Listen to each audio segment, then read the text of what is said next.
Let's go to this gentleman right here. And then we'll go to Chuck. Guys are all quiet today. Y'all all right? Sean Vargo, the leader. Tony Stewart's obviously pretty good on this racetrack. Do you guys keep your eye on him during practice, see what he does? And does anybody have anything for him come race day?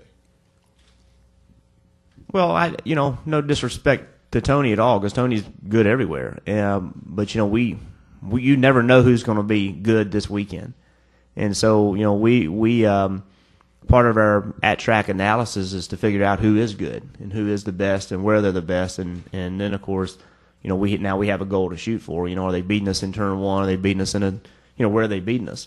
And so we'll certainly, Tony will be on our immediate list of people to look at, but what will emerge is that there's somebody that's better than everybody else, and that's we'll go try to pay attention to where they're beating us. But Tony's a great race car driver, and he'll run well in any kind of racetrack. I expect him to run well here.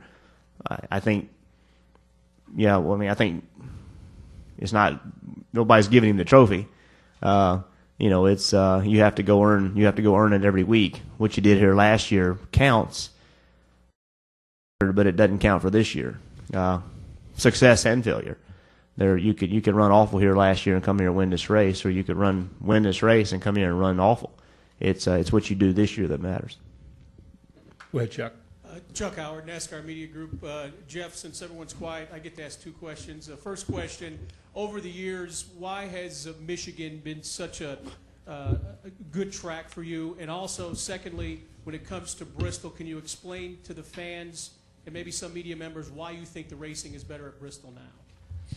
Well, Michigan, honestly, I think Michigan's been probably our worst racetrack. I don't know why. I like going there. It's a fun racetrack. It gets pretty slick, and there's a lot of options, and those are places I tend to run well on. We took a step forward in the spring. We ran well. We didn't run great, but we ran well, and that was a step forward for what I've been doing there. So I hope to be able to improve in that. But Michigan has really been one of our weak points.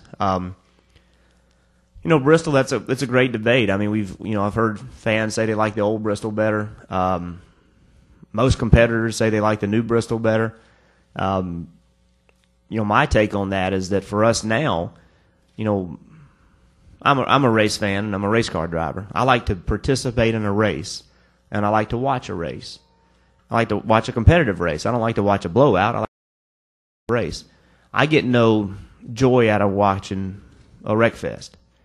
And this Bristol is more of a racy racetrack. It's not as much of a wrecking racetrack. That's not to say we're not going to have wrecks, because we are. But there's just options for the drivers, a place to go, a place to get away, a place to leave the groove. And so when you have that, you're not all just bumper to bumper, and that prevents a lot of wrecks. So that's why the drivers like it. And for us in the seats, it isn't that the racing's less. It's not less competitive. It's just less wrecks, and so that's why most drivers like it. Go ahead, Pat. Pat Patterson at ESPN Series. Jeff, I'm just curious in light of Elliott's crash last weekend at Pocono. And really I'm asking you more about a question of your own way of inspecting a particular race course that we're going to, whether it's Pocono or Michigan or Bristol or wherever it is we're going to. Is there anything that after seeing what happened last weekend that you feel like you're missing as a driver, or you as drivers are missing, about maybe really going around these places in a rental car and seriously sitting and looking and going? I mean, would you have caught that one last weekend? Would you have seen it? I already caught it. I told several people 4 or 5 years ago that racetrack had to be fixed. And I had a conversation with the racetrack, and every time I had the conversation, it was, well, it's the first time anybody's ever brought it to us. I heard that on many occasions. The new group there is very committed to changing the racetrack and to making it better, to try to make it safer.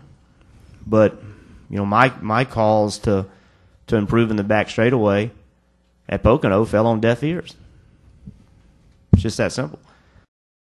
The racetrack change it, and all I can do is bring it to their attention. And I brought it to their attention numerous occasions, and nothing happened. And I got people. So I had some people who didn't like me talking about it. I talked about it to the media one time years ago. I had some people who didn't like that. Nothing fell through the crack as far as I was concerned, other than the racetrack delaying fixing it. The racetrack is committed to fixing it, and to their credit, they are committed to fixing it. And they were committed to fixing it prior to this incident. But we shouldn't learn the same lesson over and over and over. We saw a fatality at California Speedway years ago. Greg Moore hit the inside wall in a wall opening. We didn't see a fatality this past week. We saw a severe impact on the inside wall opening how many years later? That's something that we as the drivers, the racetracks, we all collectively need to always be looking to be better. It's what I talk about all the time when I talk about safety. If we think we're good enough, we're going to fall back to where we were. NASCAR has become the leader in the industry when it comes to safety. And it's because they've been very, very, very proactive in order to make it better. They're looking for ways to make it better. But we have to have everybody. We have to have the track operators. We have to have the car owners. We have to have everybody involved and everybody willing. Now, in the track's defense, they have spent an exorbitant amount of money putting up safer barriers with no return on that investment. There's no return on that investment. When they put up grandstands, when they put up concession stands, when they improve restrooms, there's a return on that investment. When they put up softer walls, there is no return on investment. That's clear. So, I'm not sitting here saying that Pocono or any racetrack for that matter, is not doing anything, because that's not fair. But in Pocono's case, they had not done enough. And it's clear to the new management that they had not been doing enough based on their actions. They said prior to the race they were going to fix it. And it was just one race too long. But, it's just we shouldn't learn lessons over and over and over. But we've got to have the drivers willing to participate. We should be willing to go and look at racetracks, pay attention to them.